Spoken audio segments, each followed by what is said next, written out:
Hello and welcome, everyone. Thank you for joining us today for the How Swiftly Enables Retailers to Thrive in a Digital World webinar.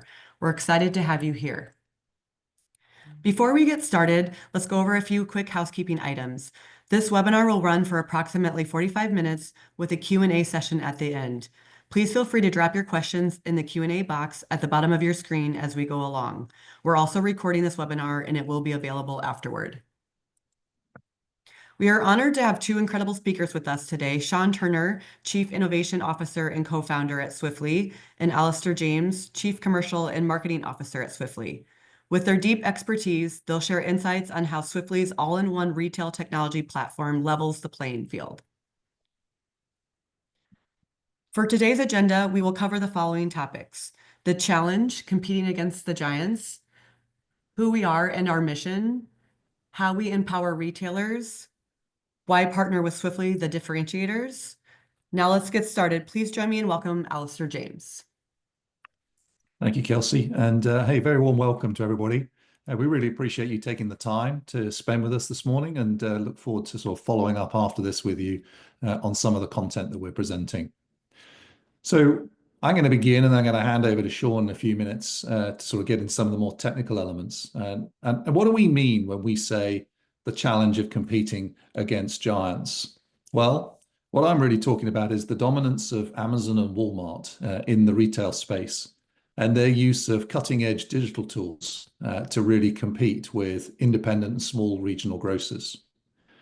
It's interesting that Amazon's market share of US e-commerce last year was 40%. And the reality is that Walmart had a market share of just under 9%. And yet, when you look at the pair of them with regard to retail media, the market share they have is extraordinary. Between them, they have 82% of the total retail media receipts. And based on Walmart's forecast, this could be worth upwards of $9 to $12 billion a year for them over the next couple of years. To put that in perspective, that's the equivalent of them adding a Dick's Sporting Goods to their retail, to their sort of revenue numbers every year, which is an extraordinary achievement and quite a competitive advantage that they can then use to invest in further reducing prices, promotions, and incentivizations to customers to get them to shop with them more. So independent and regional grocers have got quite a challenge in just being able to compete with that level of scale. There's then a number of other challenges that come with being a smaller retailer, and they're as follows. So typically, independents and regionals have got more limited budgets. It's very expensive to build digital platforms and retail media networks, and with little budget, that makes it even harder. There are often technology difficulties. You know, the pace of change doesn't help because the cost of upkeep of that change is significant. You need skilled professionals to actually do this work for you. And it's often difficult to either attract those professionals or to retain them when you're up against Silicon Valley and a whole host of other demands on that kind of talent.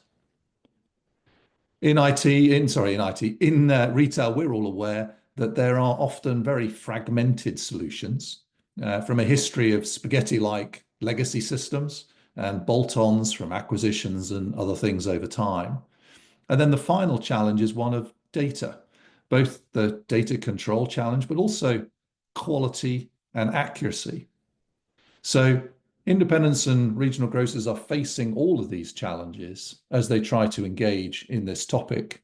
And that's why we believe we at Swiftly can play a critical role to actually help them in this exercise. So it's all well and good us thinking we can do that, but who are we and why should you think about working with us? If I spend a couple of minutes focused on our mission, we really see our mission very simply that we empower retailers to thrive in a digital world. Our mission is to do that so that you can not just survive, but thrive. We enable you to have very strong relationships with your shoppers and the brands that you carry, and to make them stronger over time. And our digital suite of technology engages and delights those shoppers in a way that you can measure extremely accurately.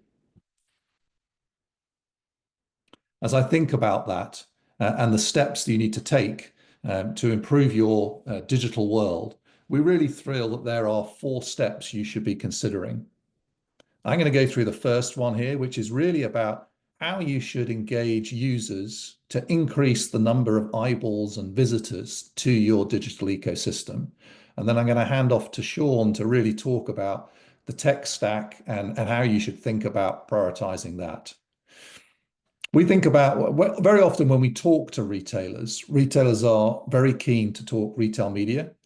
But we really believe that retail media is the end of the journey. How you monetize this is driven by how well you can drive user numbers to your system, how good the tech stack is that you build, and then step 3, how do you keep that relevant and best in class with innovation over time? It's better to start here than to try to start straight with retail media because you'll earn more subsequently. So step 1, I think, is all about building and engaging your user base.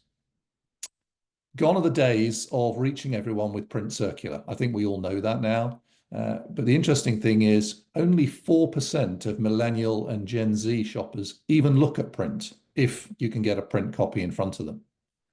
Shoppers today spend over 8 hours online.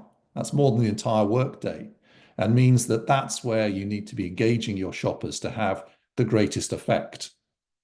So regardless of the state of your current app or website, we'd suggest you focus on how you reach those consumers in a way that is relevant and helpful to them. So how do you acquire users? Where do you get started? When you think about engaging users digitally, you need to go out to where they are, not just expect them to come to you. It used to be that you could go out to shoppers' homes, as I said, by the circular, but that just isn't the case. And with digital ads now, it's very difficult to know how that's actually performing, which customers have seen those ads and which ones have not. Next slide, please, Kelsey. You actually often don't know where your digital ads are being placed and the effect that they're having.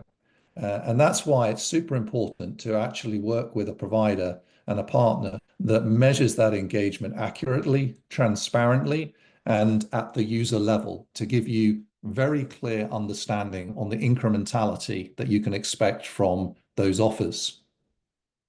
So on the next slide, I just give you a comparison of a number of different channels that most of you are used to.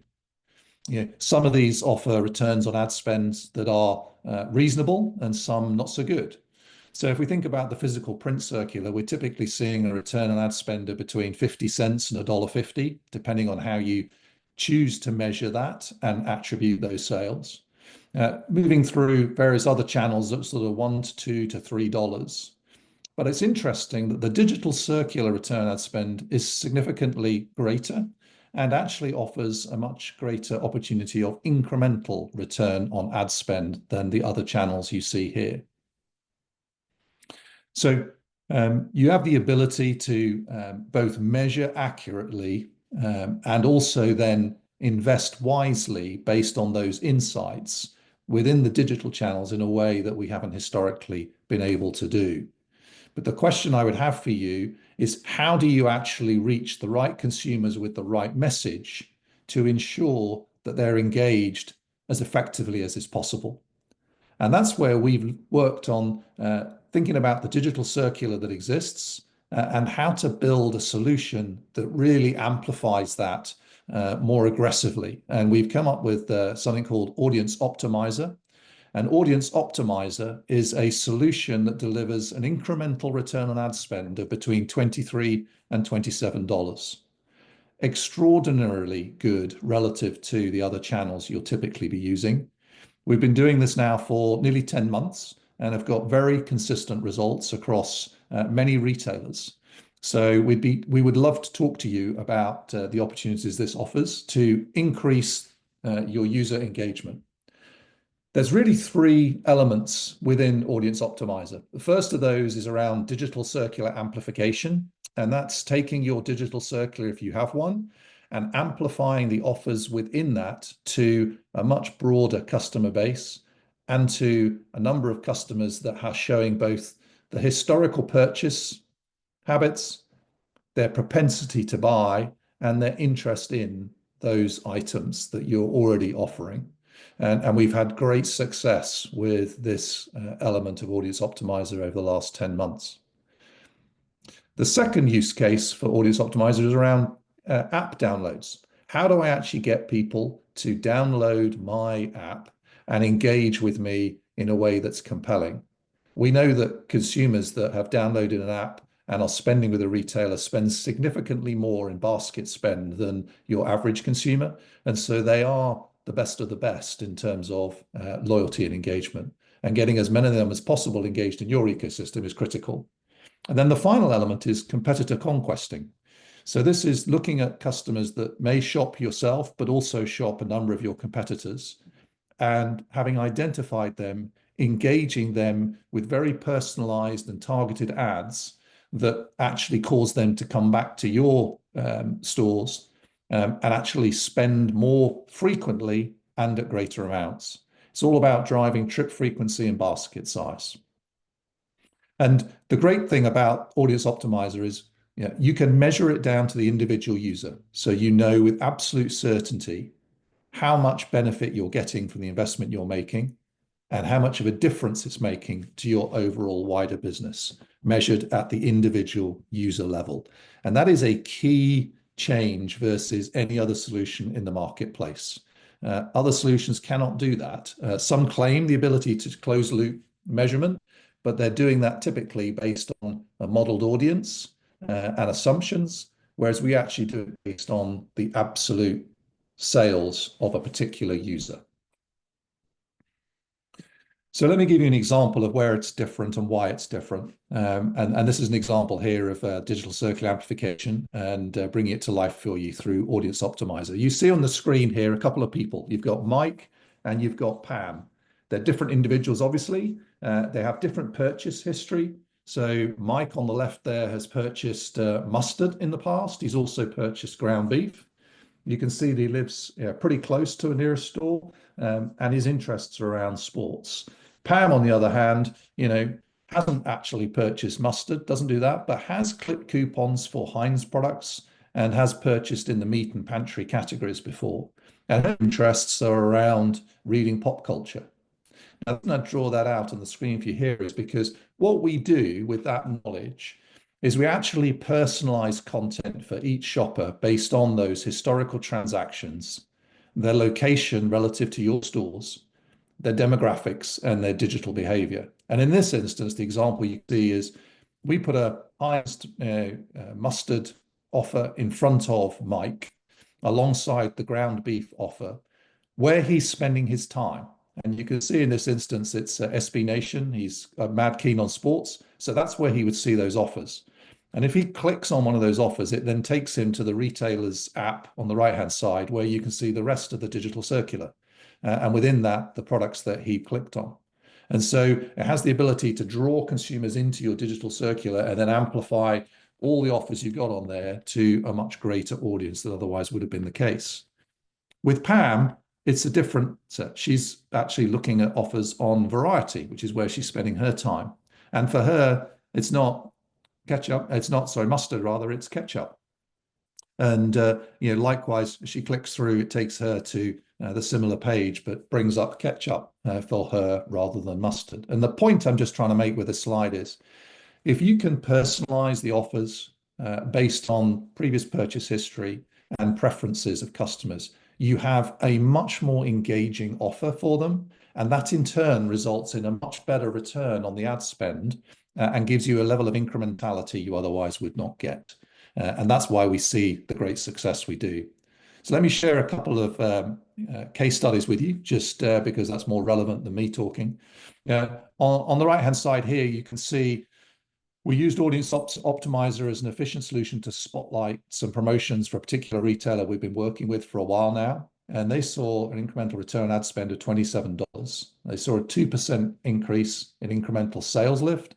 And interestingly, 19% of all their new loyalty program signups came from the shoppers that were exposed to the Audience Optimizer content. In the next example, you see something that we did with Homeland. where we drove a 22x in their numbers of monthly active users they saw as a result of engaging with Audience Optimizer, and a 5x increase in their app user revenue. So some phenomenal results. And when you talk to the CEO and the team at Homeland, they are so supportive and excited about the change they're seeing happen in their business as a result of engaging with Audience Optimizer. I know they would love to talk to you about that in more detail if you so chose.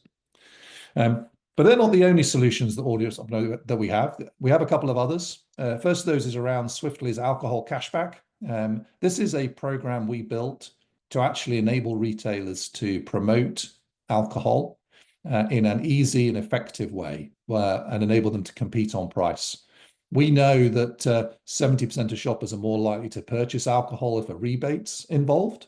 And so, we enable you to do that with really easy integration, very little effort in terms of any compliance you have to do because we take care of all of that, and a solution that gives consumers an immediate payout. So they get an amount of money Venmoed to their account within minutes of leaving the registry, rather than having to send off paper forms and waiting weeks and months for that rebate. And the great thing about that is that we see that all baskets that actually have an alcohol offer in it that's been redeemed, drive 62% increase in that basket size as a whole. And when we ran this in a retailer recently, we also saw that nearly 700,000 impressions were generated and a 16% sales impact for that customer. So, the reality is that whichever form of Audience Optimizer solution you look at, we've got some phenomenal results to talk you through. It's a great way of driving user engagement and the number of people engaging with your digital ecosystem. And only once you've done that do we believe it makes sense to then talk about, okay, what should happen to my tech stack and what should I do in respect of my tech stack? And I'm going to hand over to Sean to now walk you through the journey of what you should do once you've done step one. When you think about your digital world, it's very similar to how you might think about merchandising your storefront. So just like to have a great shopping experience, customers need to be able to walk into your store, see the products that they're interested in, merchandised, be able to pick them up, find them in the store, put them in their basket. The same thing is really similarly true for the e-commerce world, where you want the ability for shoppers to find your digital storefront, to have a really great experience, where when they come to your mobile app or they come to your website, they feel like they prefer coming to your experiences more than your competitors. And an important kind of distinction that I want to draw is in a lot of cases, your digital storefront and your digital experience are actually supporting an in-store shopping trip. So one of the things we hear from a lot of regionals and independents is e-commerce is a very small percentage of their business. And one of the things that we see is really true about usage of grocery technology is in many cases, the in-store brick and mortar trip is actually starting with shoppers that are planning their trip using your mobile app, using your website, but rather than making that purchase online for delivery or pickup, a lot of shoppers are choosing instead to come into the store and shop the way that we've shopped for the last 50 years. And so having digital experiences that really reinforce that store trip is super important. So what does that actually take to go through and kind of build your storefront here? If we go to the next slide, Kelsey. The first step is just really taking an assessment of kind of where are you in your customer journey. So if we go to the next slide. When you think about it, there's really kind of a couple of main points as to how you actually want to think about building your storefront and building that experience digitally. So let's go to the next slide. The first is that you want a solution that's really easy for shoppers to navigate and find. So as they go to your mobile app, as they go to your website, are they able to find the savings, the deals, the products that they're looking for? And from a consumer experience standpoint, how are you thinking about that customer journey? So knowing that most shoppers are going to go to your website before they actually go into the store or in the process of planning a trip, how are they able to use those digital tools to help to plan their shopping journey? Can they see what products are in stock? Can they see the aisle locations for products in your store? Are they able to add to a shopping list? Where there's coupons or savings that are available, can they see those savings online so that, especially shoppers that are looking to do some price comparisons, can they really understand the kind of value that they're going to get by going into your store? What we see that it's especially true is there's a lot of products that the brick and mortar grocery stores to buy a product online, somebody's got to pay for that pick and pack and pay for that shipping. And so brick and mortar stores have a tremendous opportunity to take advantage of the price advantage that they have versus e-commerce solutions to really celebrate that value and drive shoppers into the store. And ultimately, one of the big advantages with digital is when shoppers come into your store, everybody sees the same products, merchandise the same way. But when you think about your shoppers, they're going to experience your store very differently based on what they're actually looking for in your store. And so a shopper that is a heavy produce shopper is going to gravitate towards different aisles, different rows in the store than a shopper that's coming in just for one specialty or fill-in item. And ultimately, that's really where personalization comes in, because when shoppers go to your digital storefront, they actually don't have to see all products merchandised the same way. That is an opportunity for you to actually personalize the experience that shoppers see for each individual customer and drive them to the products that are most relevant for them. And ultimately, the benefit that you get from that kind of personalization in the digital world can pay off hugely in the physical world, is that gives you the opportunity for shoppers to really find an item that they're interested in purchasing, understand that that item's in stock in your store, and then come into the store to fulfill that purchase. And most likely, they're going to buy a few other things along the way. So it becomes a true win-win for you as the retailer. So how do you get started? If you go to the next slide. So, one of the things that we think is we've seen from our data is really important is really starting with your mobile app. And the reason behind that is a lot of shoppers, kind of for better or for worse, have been trained to think about a mobile first experience, and particularly a mobile app when thinking about a brick and mortar store trip. And a lot of this training has been done by kind of the quick service restaurant industry with mobile apps like the Starbucks app and their loyalty program, Chipotle, and McDonald's that have really trained that when shoppers think about how are they going to engage with a retailer digitally, they first think, let me download the retailer's mobile app. And that's even more true when you think about participating in a loyalty program, where shoppers are very used to being able to sign in probably with just their phone number, sign up for the loyalty program, and then take advantage of rewards and other benefits where they can just identify using their phone number or scanning a barcode at the register and really be full participants in that program. That really starts with the mobile app, and we see that a lot of shoppers that are going to engage deeply with your store, they're going to spend deeply with your store, are going to look to download your mobile app first. And we'd recommend that you actually focus your time and attention in building out your mobile app experience even ahead of your website, as that's ultimately what's going to allow you to address in a one-to-one way a big percentage of your most valuable shoppers. Next is let's talk about your website. In this day and age, pretty much every retailer has a website, but it's really about how can you use your website as a tool to be able to drive shoppers into your store and to engage deeply with your loyalty program. And in many cases, well, you want to get them downloading your mobile app. So as they're kind of planning their shopping journey throughout the week, you're able to kind of be top of mind and right on that shopper's phone and easily accessible.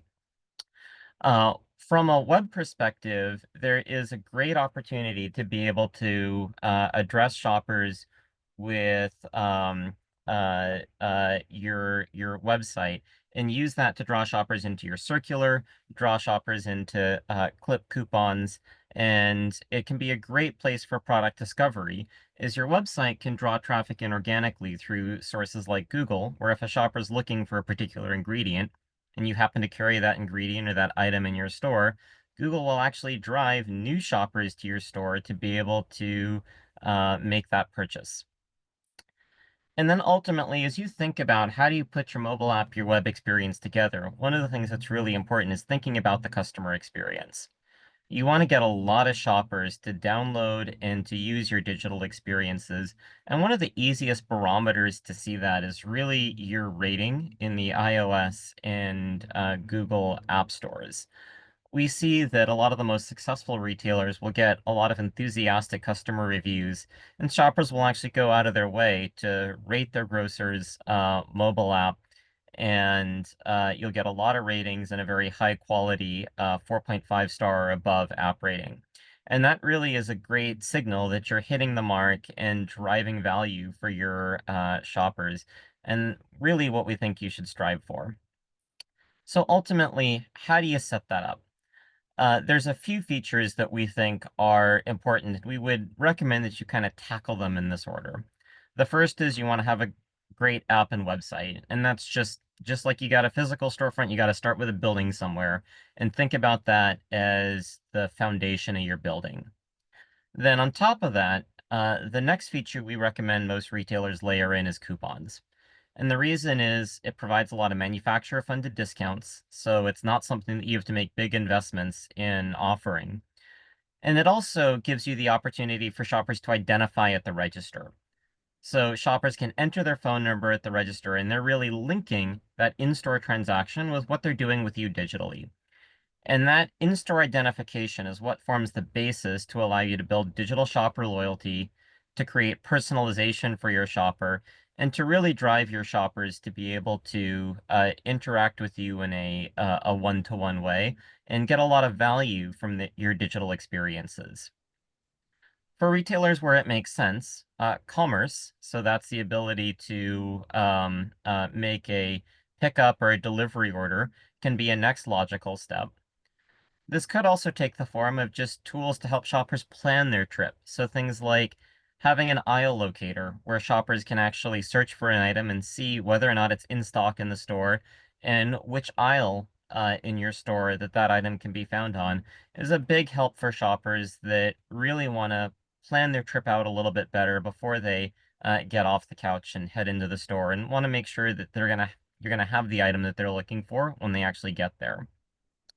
Once you've got all of these components set up, that's really what allows you to drive more traffic into your digital storefront, and that's where Offsite comes in. So that's using advertisements that can run on the open internet or on Facebook or Google or the New York Times to be able to drive shoppers to your digital properties. And as you drive more and more shoppers to your digital properties, kind of the last step in that journey is retail media, where you're really able to monetize that shopper's digital experience by showing them targeted digital ads, like the Oreo ad that you see in this example, that drives shoppers to make more purchases in your store and drives a lot of value for your CPG and brand partners that are looking to reach shoppers that are going to be interested in the products that they're selling. So next. Thank you, Sean.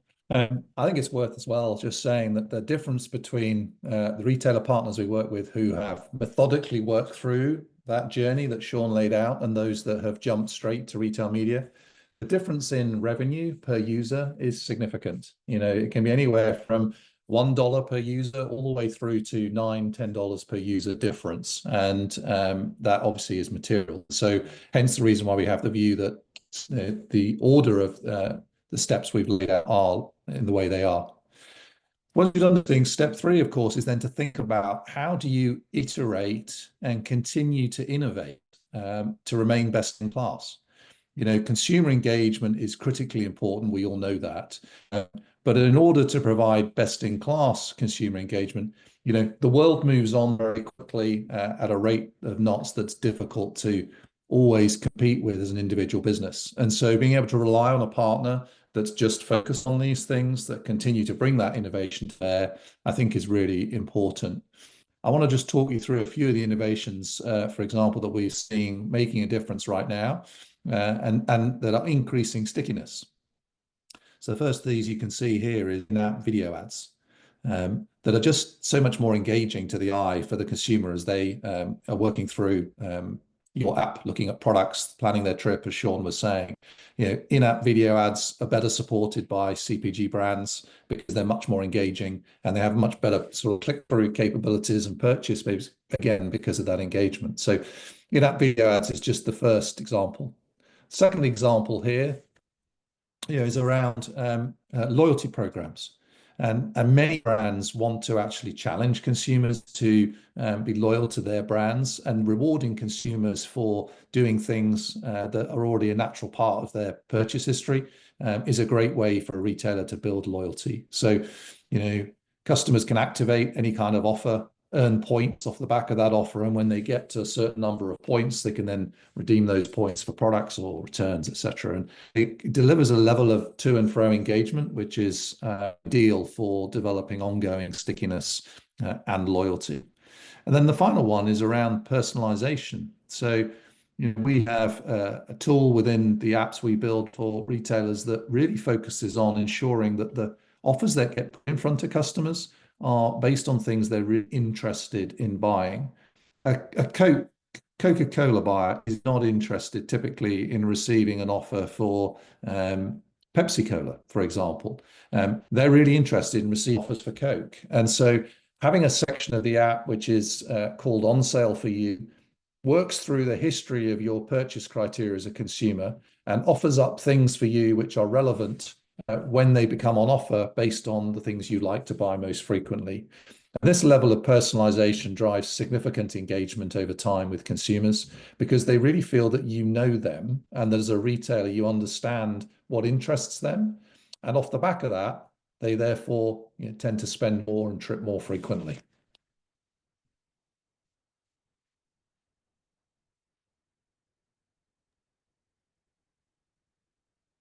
The step 4, monetizing with retail media. So if we go to the next slide. Ultimately, the basis for how you be successful here is in building up a really big on-site audience. The reason brands spend with you as a retailer is ultimately advertising with your retail banner is providing them a better return on investment or a better use of that incremental ad dollar than spending that dollar with Facebook or Google or a Super Bowl ad or linear TV. And so really, it's proving that effectiveness that is what entitles you to be able to capture that advertising revenue. That effectiveness really comes from the relationships that you build with your customer. So it's really important that you think about first, how do I serve my customer well? How do I build up a strong first-party audience or a strong audience of shoppers that are coming to my mobile app, coming to my website, that in turn, I will be able to turn around and monetize from a retail media perspective. What we see is again, kind of focusing on step 1, 2, 3, when you start by actually building up your digitally engaged audience, collecting emails for your shoppers, getting shoppers to come regularly to your mobile app, to your website, then those are all of the prerequisite steps that enable you to build a really thriving retail media business. Ultimately, once you've got shoppers coming to your website, that provides an audience that you're able to target based on their purchase data, based on demographic information, and based on that shopper's interests. So if you've got a shopper that's coming in and buying a lot of breakfast cereal, you can leverage technology to say, hey, let me see what CPG brands are advertising breakfast cereal and showcase, in this case, an ad for a fictitious brand Crunchies that's got a dollar off coupon that's driving shoppers to try a new breakfast cereal. That's a very valuable shopper for a CPG brand to reach because they know that they're reaching known cereal buyers, and they're reaching cereal buyers through the store where they're probably spending 80% of their grocery dollar in buying cereal. So you're kind of the closest to that customer and to their likelihood to buy cereal, which is why ad dollars spent with retailers can be so much more effective than simply reaching a shopper out on the open internet. It's also really valuable because you're reaching that shopper when they're planning their shopping trip. They're actually going to your website, going to your app, looking for what's in stock, looking for deals. And so you're reaching them at a moment when they're really receptive to exploring what they should have for breakfast for the next week. What's really important about that is that these purchases can actually be linked to their in-store trips. So it's not just about driving shoppers to your website to make an e-commerce order. The majority of what we see is shoppers will actually come to your website, see an ad like this, flip the coupon, and then come into your store and make that purchase sometime over the next week. And when you think about where the majority of dollars going through the system happen, where the majority of purchases happen, 80, 90, 95% of grocery purchases happen in the brick and mortar store. And so being able to sway shoppers' brick and mortar purchases via your digital properties is allowing you to sway one of the largest buckets of consumer spend out there. And that's ultimately why brick and mortar grocers are in such a great position to be able to capture retail media revenues and be part of tomorrow's advertising retail media revolution. If you go to the next slide. So what we see is kind of the most relevant here is it's ultimately, at the end of the day, all about the relationships that you build with your shoppers. The closer that connection is with your shoppers, then ultimately, the more effective you are at driving your shoppers to spend in your store, influencing their purchase decision, and the more frequently they're going to come back to your digital properties and to your storefront. And that creates a very virtuous purchase cycle because shoppers are discovering new brands through your store and your digital properties. They're going into the store, being able to save when they purchase those brands and get personalized offers, deals, and recommendations. And then as shoppers plan their next trip, the recommendations that you're giving them are getting better and better all the time because it's based on that profile that you've built up and it's personalized in a way that everything they see feels relevant to them. And all of this starts from that foundation of owning your digital customer experience and owning that relationship with your customer. So just like you probably wouldn't want to outsource the labor and the people who are in your store, the associates checking your shoppers out each day, because that's such an important part of your customer experience. The same thing should be true of your digital storefront, that you really want to take that first party ownership and build a first party relationship with your shopper rather than leaving that to a third-party provider, somebody like an Instacart, where you get disintermediated and you can't build that customer profile and build that relationship with your shopper.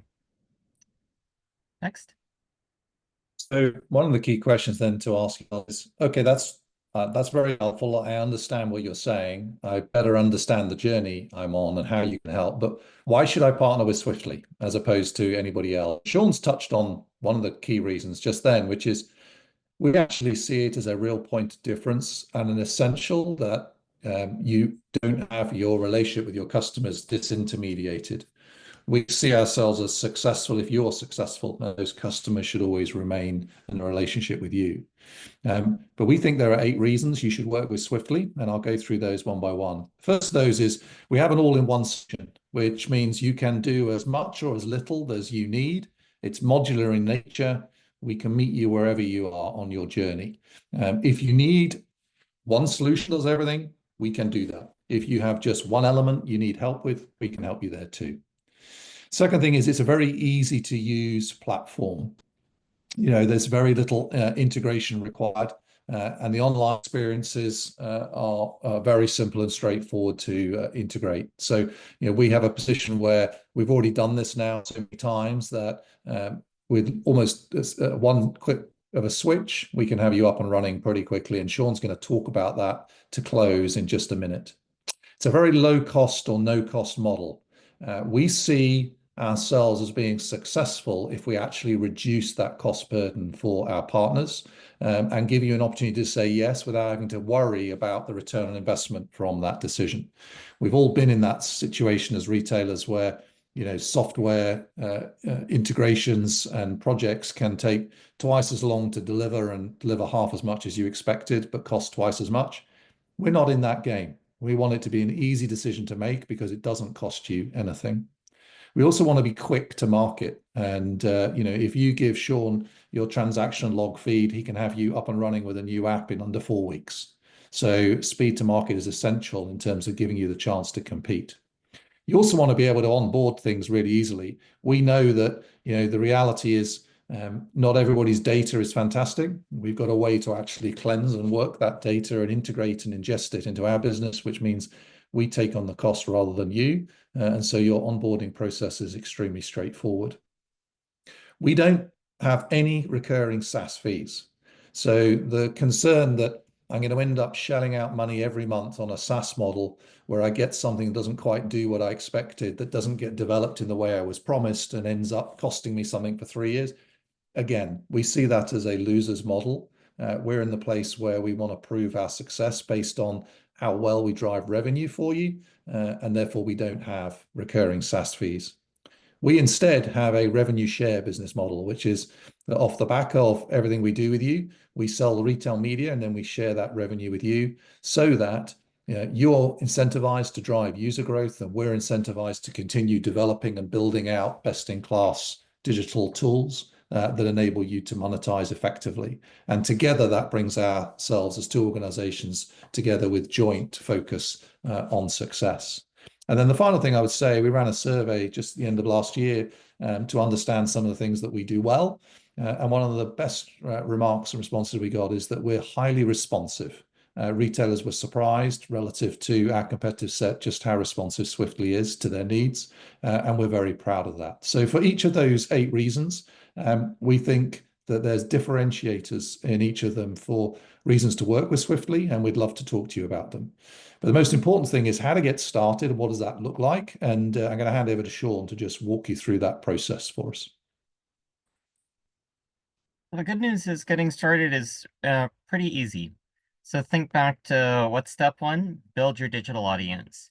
And in order to do that, we could literally start that with just knowing some of your best sale items. So a copy of your weekly ad each week. But the real question is, how do I make that great? How do I make that something that gets better and better over time? And how do I drive increasing effectiveness through my digital properties? And there's really 3 data feeds that form the basis of a great digital marketing campaign. And then ultimately, that we can leverage to help you to build a best-in-class app experience. And those 3 data feeds are the transaction log. So that is, what are shoppers actually buying in your store? That helps us to actually personalize the messaging to shoppers so that shoppers can see products that are going to be relevant to them, and they can see some of the top deals in your store and gives us a sense for what's the right product and messaging to be hitting shoppers with. The second is CRM data, and that it just stands for customer relationship management. And for most brick and mortar retailers, that's as simple as just your email list. So what are the email addresses of the shoppers that are on your email list? And if you've got a loyalty program and shoppers identify with a phone number, that's just their phone number. And with that, we can actually link what shoppers are purchasing to who that shopper is and start to deliver personalized marketing to those shoppers that's going to be really effective at driving those shoppers into your store. And then lastly, product catalog kind of goes without saying, but knowing what you carry in your store and the prices for those items, especially upcoming sales, helps you to really excite those shoppers about the value that they can get from coming into your store. Those 3 data feeds are all that you really need to get up and running with a great digital program. And in many cases, you don't actually have to even do a lot of work to get those data feeds over to Swiftly to get onboarded with our Audience Optimizer program or with our mobile app program. If you go to the next slide, in many cases, you might actually already have some partners that you're working with, somebody like a GiveX or an AppCard or a Midex, that we can work with to just get data feeds directly from those partners. So when you think about how do I take my digital experience to the next level, it can be as simple as letting us know your account information for a GiveX or an app card, and we can get you up and running very, very quickly with almost no effort on your side. And so what I encourage you to do is to reach out to our team, and we'd be happy to look at your existing kind of IT infrastructure and plot out a roadmap for how we can help you to grow and advance digitally.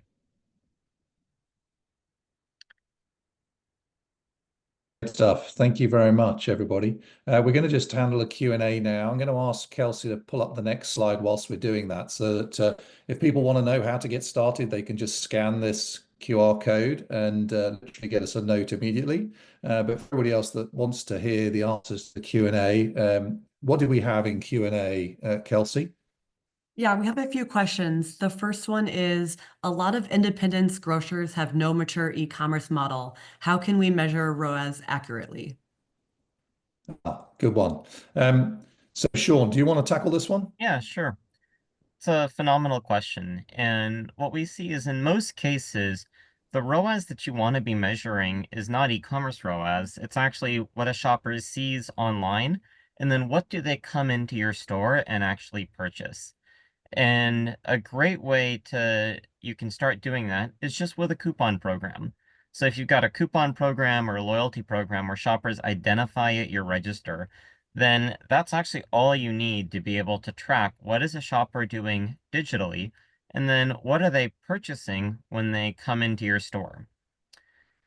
That data in and of itself gives you all the ingredients that you need to measure return on ad spend and use that to both enhance your own marketing programs. So how do you get better about what message you deliver to shoppers to get in your stores?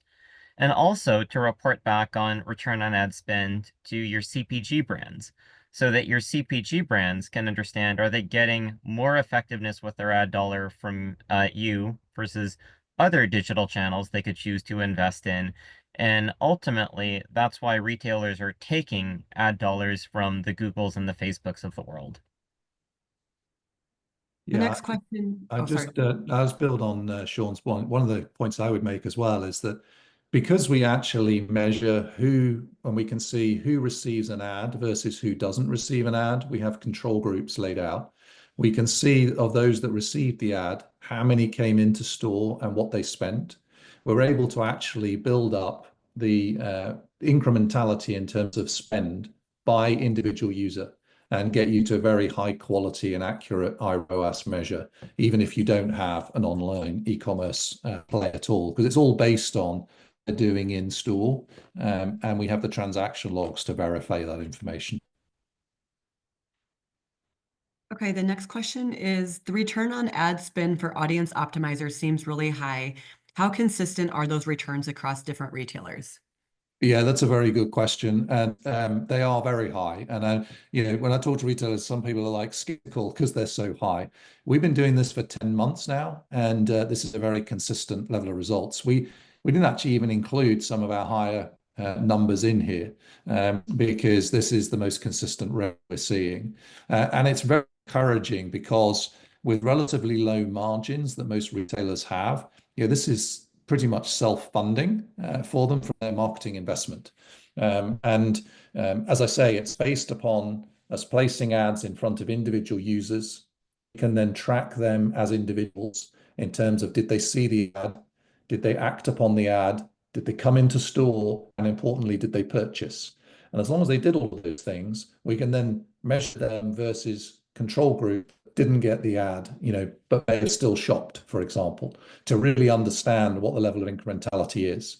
And only by understanding that fully do you have the most accurate measure of incremental ROAS? And that's what our methodology consists of. It's accredited by the IAB and is delivering those $23 to $27 range I talked about consistently over the last 9 months, which is very encouraging. And I think an enormous opportunity we would love to talk to all of you about. Okay, the next question is, how much retail media revenue do you believe we should be able to make? Sean, do you want to take this one? At the end of the day, that all depends on the number of digital shoppers you have. What you're monetizing is that digital eyeball. And the more engaged shoppers are with your mobile app, your website, the more opportunities you have to actually show them an advertisement, influence their purchase, and get them into the store. So ultimately, the way we think about this is you're still going to compete on the same things you've always been competing on. You want more customers, more people in your store. As you get those people in your store, you want to get as many of them digitally engaged as possible because every time they go to your website, that's a monetization opportunity. So think about that from, can you get your cashiers asking shoppers to download your mobile app? Can you make it really easy for shoppers to hand over an email and get onto your email list? Do you have a funnel to get shoppers from signing up for your email list to actually downloading your app, joining your loyalty program? When we think about kind of a hierarchy of engagement, the kind of most basic is just you've got an email address for the shopper. And the most valuable shopper is going to be a shopper that's downloaded your mobile app and is launching your mobile app on a regular basis every week or so. What we see is that each mobile app user, and this is going to be a wide range, but it varies from retailer to retailer, can generate between $2 and $10 per year in just pure advertising revenue, and that each one of those mobile app users might spend as much as 40, 50% more than a shopper that isn't using your mobile app. So there's both very real increases from a retail media revenue standpoint, as well as from a just straight sales increase perspective as you advance in your digital journey. Okay, another question. How do you help with building our digital users? So that really comes back to the presentation I was giving on Audience Optimizer. So in terms of the absolute steps, we sit down with the retail team and we say, what are you trying to do? Are you trying to increase the number of users that download your app? Are you trying to conquest customers from competitors and actually get them to come into your stores and ID themselves with you more often? Or are you trying to just put really good offers that you've got on your circular in front of more consumers? Now, once we've identified the objective, we then talk to them about their budgets from a marketing perspective. And typically what we've seen historically is, if a retailer's spending, let's make the numbers up, $5,000 on their print circular, they'll typically set 20% of that aside and say, let's engage in amplifying the circular to consumers. And we'll take that budget and we'll invest that on their behalf to actually reach customers for them that are driven by the products they've got on offer, purchase history, demographic differences, propensity to buy, and their locations. And we'll put those ads out onto the open internet to meet those consumers where they are. And that was the example of Pam versus Mike that I gave you earlier with the ketchup and the mustard example. And by doing that, those customers then click on those ads, takes you to your own retail app, and they then click through to the digital circular. And then we track them to see how you actually behave in terms of shopping. But if those individuals aren't identified, we can actually bring them in through off-site programs and actually enable them to be identified at checkout. We've got a couple of ways of doing that, both through their spend behaviors in terms of the cards they use and other things, but also in terms of phone number, as Sean said, and email address. So all of that helps to build your user base of your known users and it makes a phenomenal difference. And some of the case studies I shared with you, we saw 10x increase with one retailer, we saw 22x increase with another over sort of a 3 to 6 month period of driving up the user numbers. So, anything you would add, Sean? No, I think that covers it well. Okay, the last question is, why does Audience Optimizer have such high ROAS? It seems almost too good to be true. How can I test it? Well, it's like I said to the first question, about Audience Optimizer, the ROAS is very, very positive. And the great thing about that is, it's very positive. The downside is, I think sometimes people think it's too good to be true. And we would say, come test it. We're very happy for it to be tested. We're very confident in the numbers and the consistency of those. And if you click on this QR code, you've got the opportunity to fill out your details. We'll get back in touch with you and we'll walk you through how to test that out and make sure it could work for you in the same way. So, yeah, good question. The proof of the pudding is in how you eat it, as they say. Yeah, we've got very high confidence. And we've got programs too with Audience Optimizer that are really customized to different digital goals. So if you want to build your digital users, we've got Audience Optimizer programs to drive loyalty program signups, to drive people to download your mobile app. If you're looking to drive in-store sales, we've got programs that are really effective at driving people into your store to make a purchase. So we can work with you to understand what your goals are and come up with something that can help you to achieve those goals and KPIs. Yeah, yeah, great point. Any other questions, Kelsey, or is that it? Nope, that was the last one. Well, look, it just falls to me then just to say thank you for attending this webinar. We're delighted to be able to spend a bit of time explaining some of this material, and we look forward to working with you more closely if you've got a need. So thanks very much for your time. Thanks.